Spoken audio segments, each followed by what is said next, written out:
तत्पुरुषाय विद्महे महादेवाय धीमहि तन्नो रुद्रा प्रचोदयात्.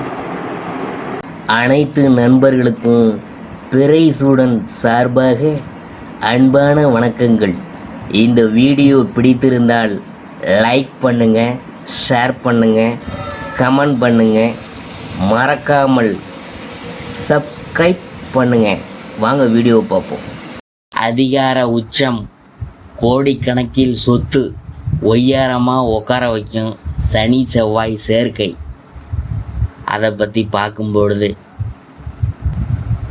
கிரக சேர்க்கையில் இருப்பதிலேயே மிகவும் சிறப்பான கிரக சேர்க்கை சனி செவ்வாய் சேர்க்கை தான்.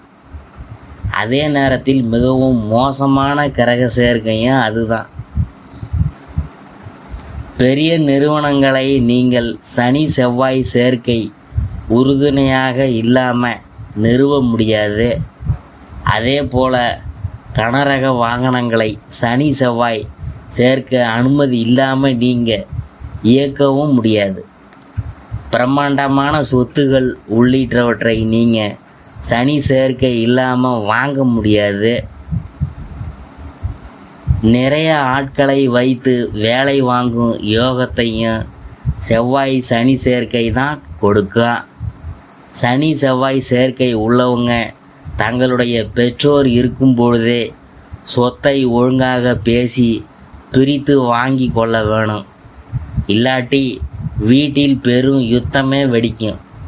சாதகத்தில் சனி செவ்வாய் சேர்க்கை உள்ள பல பெண்கள் கோபத்தில் தாலியை கழற்றி வைத்த சம்பவமும் உண்டு.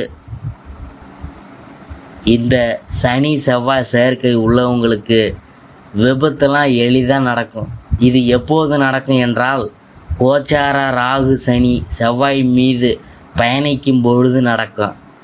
இவங்களுக்கு தலை சிறந்த பரிகாரம் மார்த்தாண்ட பைரவரை சென்று வணங்க வேணும். எப்பேற்பட்ட சனி செவ்வாய் சேர்க்கை தொந்தரவு இருந்தாலும் சரி, நேராக அவனை சரணடைந்து விட்டால் பாதிப்பு எல்லாம் குறையும். அங்கு சென்று பைரவர் முன்னால் 11 நெய் விளக்குகளை ஏற்றி ஆத்மார்த்தமாக வணங்கி வழிபாடு செய்ய வேணும். இவங்க தொடர்ந்து இப்படி செய்யும் பொழுது அவங்க வாழ்க்கையில் சனி செவ்வாய் சேர்க்கை தொடர்பான தொந்தரவுகள் முழுவதுமாக நீங்கும். சனி செவ்வாய் சேர்க்கை கொண்ட 2 நபர்கள் ஒன்றாக இருக்கும் பொழுது பிரச்சனைகள் உருவாகும். ஆகையால் அதை கவனத்தில் கொண்டு அது போன்ற கூட்டாளிகளை தவிர்ப்பது நல்லது.